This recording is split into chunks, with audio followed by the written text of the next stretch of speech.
Assalamualaikum warahmatullahi wabarakatuh. Bismillahirrahmanirrahim. Alhamdulillahirabbil alamin.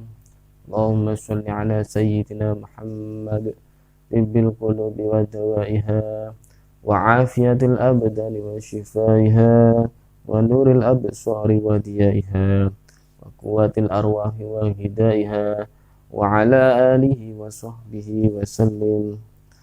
Allahumma rizqna al-ikhlas fil niyat wal qaul wal amal. Amma ba'du. Pemirsa Kunci Lawang dimanapun Anda berada, jumpa lagi dengan saya. Kita akan meneruskan dosa perut yang kajian kemarin, ya, dari kitab Sulamut Taufik. Kita sudah sampai pada dosa-dosa perut, yaitu memakan hal yang memabukkan, najis, dan sesuatu yang menjijikkan. Kita lanjutkan. Bismillahirrahmanirrahim. Qala al-muallifu rahimahullahu ta'ala, waqlul malil yatimi awil awqafi ala khilafi ma syaratul waqif wal ma'khudi biwajil haya. Waqlu malil yatimi, di antara dosa-dosa perut itu selanjutnya adalah waqlu dan memakan, ya, wa aklu malil yatimi, dan memakan harta anak yatim. Nah, ini yang kita hari ini atau bulan-bulan ini, bulan Muharram, seringkali banyak santunan, ya, seringkali diadakan satu event atau kegiatan santunan anak yatim piatu. Nah, anak yatim itu bagaimana sih sebenarnya? Anak yatim itu definisinya adalah anak yang ditinggal mati oleh bapaknya, yang anak itu belum balik, ya, belum balik. Jadi anak yang belum balik, baik itu dari kalangan muslim maupun non muslim, yang ditinggal mati bapaknya, itu disebut anak yatim. Ya, jadi anak yatim ini punya keistimewaan, ya. Sebab kalau bapaknya meninggal, anak ini mewarisi harta bapaknya. Sedangkan jikalau ada anak yang belum balik, ya, baik dari kalangan muslim maupun non muslim, ditinggal ibunya atau ditinggal mati ibunya, ya, ditinggal wafat ibunya, itu bukan disebut anak yatim. Dan juga bukan disebut piatu, karena piatu itu tidak ada di dalam syarak. Piatu itu adalah istilah dari Indonesia saja. Ya, syariat Islam tidak ada yang menyebut piatu. Jadi yang ada hanyalah yatim saja, di mana ada anak yang belum balik ditinggal mati bapaknya. Jika ditinggal mati ibunya, masih ada bapaknya yang bisa menafkahi anak tersebut yang belum balik, ya. Nah, kenapa disebut haram atau dosa perut, haram memakan harta anak yatim? Karena anak yatim ini sudah susah hidupnya, ya, tidak ada yang menanggung beban hidupnya, tapi dimakan oleh orang lain. Nah, ini yang menjadi sebuah dosa yang luar biasa, dosa besar, hukumnya dosa besar. Jadi hati-hati buat para panitia, ya. Jadi panitia ini harus jeli kalau misalnya mengadakan santunan anak yatim, karena anak yatim ini punya kriteria tersendiri yang khusus, tidak umum, yaitu anak yang ditinggal mati oleh bapaknya dan anak ini belum balik. baik dari kalangan muslim maupun non muslim. Nah, kriteria balik itu bagaimana? Karena kalau anak yang sudah balik tidak disebut yatim, Nah, la yujma ba'dal buluk, tidak disebut yatim anak yang sudah balik. Kata Rasulullah demikian, la yujma tidak disebut anak yatim lagi ba'dal buluk, setelah dia balik, setelah anak itu balik. Nah, balik ini syaratnya bagaimana? Nah, ada beberapa kriteria menurut Imam Syafi'i bahwa balik itu satu, ya, baik anak laki-laki maupun perempuan itu sudah mimpi basah. Itu yang pertama. Jika anak laki-laki atau perempuan di umur-umur tertentu, misalnya 5, 6, 7, ya, di umur-umur itu sampai umur 15 tahun, ya, kalau secara madhab Syafi'i sampai umur 15 tahun, di salah satu umur itu mereka ini anak laki-laki atau perempuan itu sudah mimpi basah. Ini yang pertama.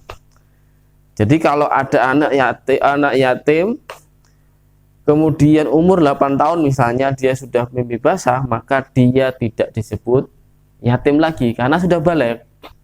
Sudah balik. Cirinya apa? Dia sudah mimpi basah. Nah, ini yang pertama. Berarti apa? Anak sudah balik ini sudah menerima kewajiban syariat Islam, yaitu wajib melakukan sholat, wajib melakukan zakat, dan wajib melakukan puasa, dan seterusnya. Nah, yang kedua adalah jika anak perempuan yaitu umur 7 tahun, ya, 9 tahun, ya, 9 tahun kurang dari 15 hari, ya, 9 tahun kurang dari 15 hari, kok dia sudah haid, ya, maka dia sudah balik. Nah, ini bagi khusus anak perempuan. Ketika anak perempuan ini sudah haid di umur itu, ya, umur 7, 8, di umur itu, ya. Nah, di umur itu, kalau di bawah umur 7 dia bukan disebut darah haid. Ya, nanti ada pembahasan tersendiri tentang darah yang keluar dari kemaluan perempuan. Nah, intinya kalau balik khusus untuk perempuan itu dia sudah haid, ya, sudah pernah haid, berarti dia sudah balik.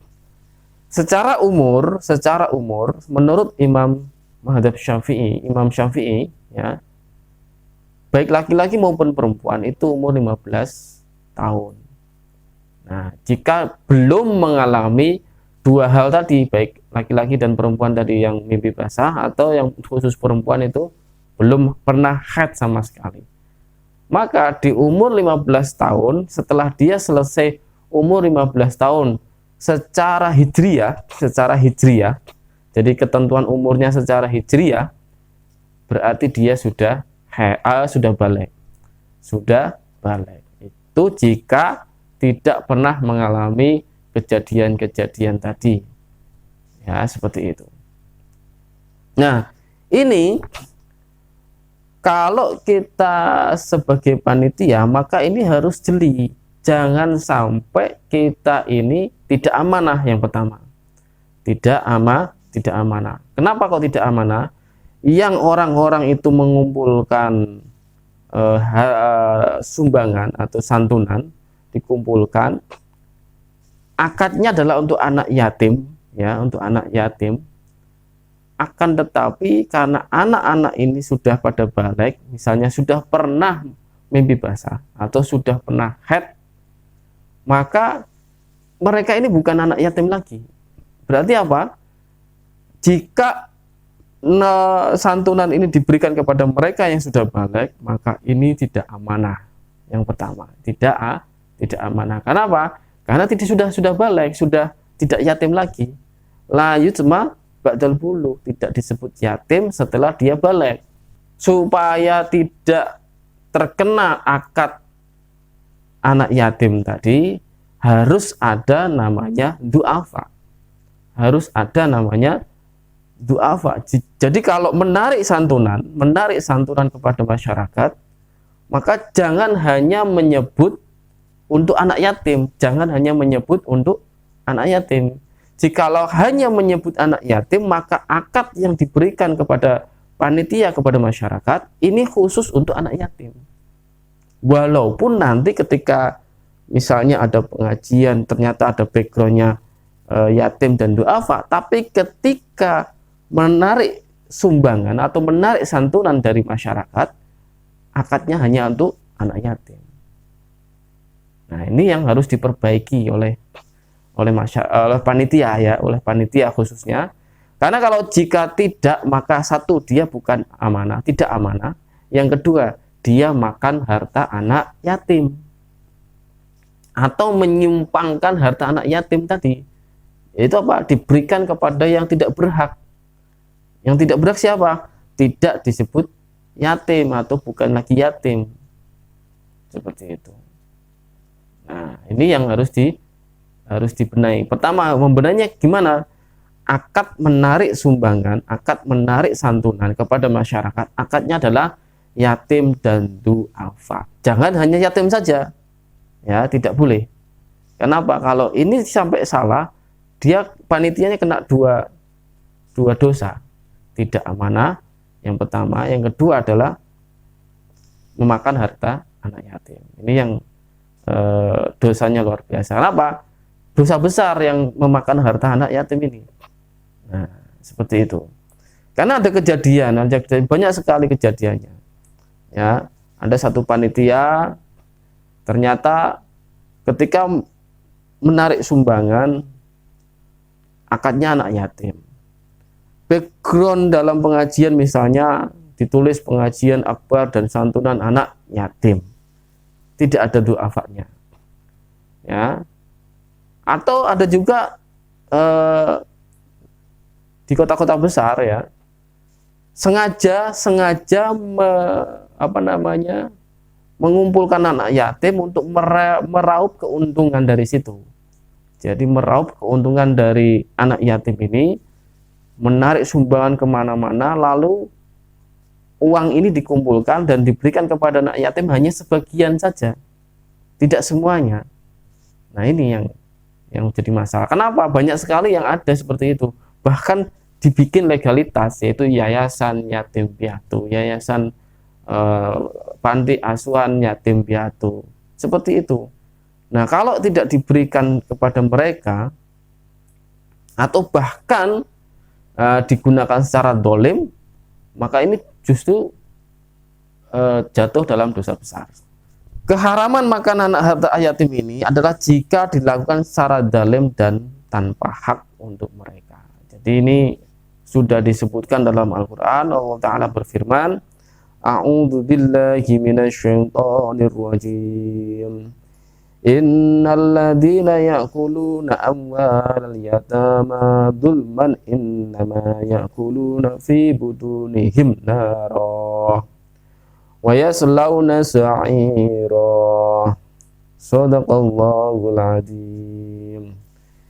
Dalam surat An-Nisa ayat 10 menyebutkan bahwa sesungguhnya orang-orang yang makan harta anak yatim secara zalim, secara zalim, sungguh dia sedang makan api di dalam perutnya. Maka layaklah mereka akan masuk ke neraka. Jadi ini orang-orang yang sengaja mengumpulkan anak yatim, lalu menarik sumbangan kemana-mana, bahkan dibuat yayasan. Ternyata apa? Yang diberikan kepada anak yatim ini hanya sebagian, bahkan tidak ada 10%-nya. Ya. Yang 90%-nya digunakan untuk kekayaan pribadi, bahkan membayar hutang-hutangnya dan segala macamnya. Ini yang sangat berdosa, zalim itu namanya, dan tidak ada hak. Jadi hati-hati bagi pengelola anak yatim atau panitia santunan yatim dan lain sebagainya.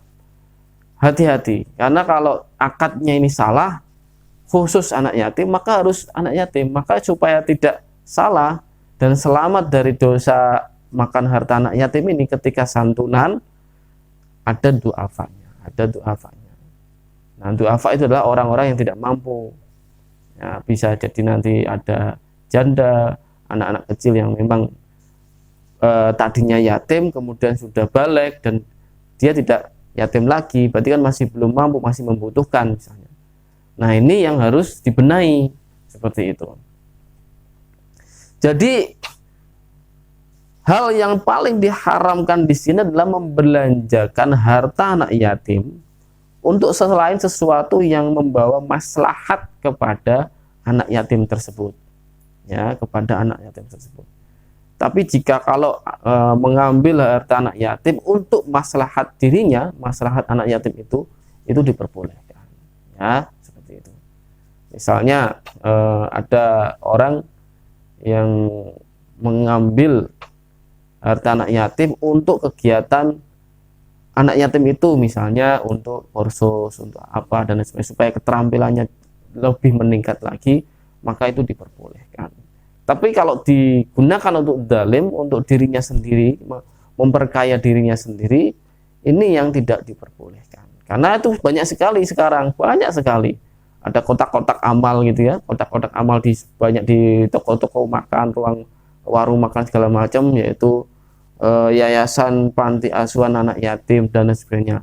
Nah, akadnya di situ berarti ketika ada orang memasukkan uangnya ke kotak amal yang tadi untuk anak yatim, maka harus digunakan secara benar, ya. Dan untuk anak yatim tidak boleh memperkaya pemilik yayasan tersebut, tidak boleh seperti itu. Jadi seperti itu ya teman-teman. Bagi kita semoga kita dihindarkan. Syukur-syukur kalau kita pengen menyantuni anak yatim, langsung kita berikan kepada anak yatimnya, ya. Nah, bagaimana kalau panitia itu tidak mengerti apakah anak ini sudah balik apa belum? Maka yang paling mudah diketahui oleh panitia adalah secara Imam Syafi'i, mazhab Syafi'i, umur 15 tahun. Jadi kalau umurnya sudah lebih dari 15 tahun, 16 tahun dan seterusnya, jadi dia sudah balik dan tidak yatim lagi. Jadi anak yatimnya sudah terhapus. La yujma ba'dal bulugh. Jadi tidak disebut anak yatim setelah anak itu balik. Ya, yang paling mudah diketahui oleh masyarakat anak ini sudah balik atau belum adalah usia atau umur anak tersebut. Demikian bagi teman-teman yang mensubscribe Kunci Lawang. Nanti kita teruskan di dosa-dosa perut selanjutnya, insya Allah di episode berikutnya. Jika ada salah kata, salah tutur, mohon maaf yang sebesar-besarnya. Wallahul muwaffiq ila aqwamit thoriq. Wassalamualaikum warahmatullahi wabarakatuh. La ilaha illallah, la ilaha illallah, la ilaha illallah. Allahumma sholli ala sayyidina Muhammad wa ala alihi wa sahbihi wa sallim.